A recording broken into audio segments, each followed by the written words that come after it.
So, ayun nga po mga kalingap, ng topic po natin ay patungkol nga po ito kay VNC. So, hindi na po talaga safe doon sa tahanan nila VNC. Kasi nga po, di po talaga maiiwasan. Lalong-lalo na babae si VNC, papaano na kung wala po ang kanyang nanay. So, napakahirap po.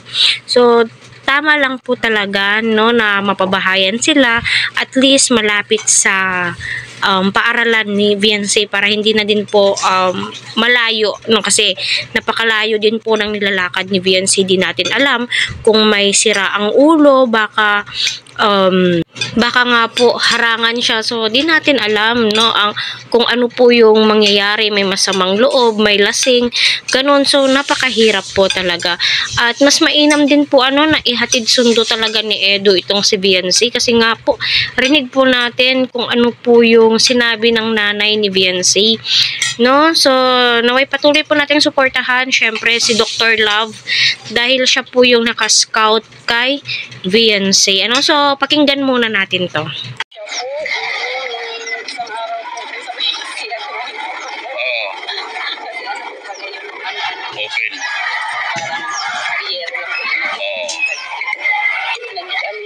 Habang naliligo nga po itong si VNC, ay sinilipan po siya ng isang lalaki. Narinig po natin mismo sa kanyang nanay. So napapansin ko sa nanay ni VNC, ang ganda din po niya.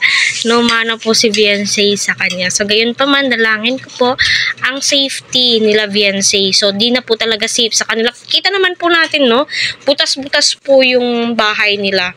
Kaya di po talaga maiiwasan may mga taong ganyan. Lalo na maganda si VNC, cutis porcelana po talaga siya.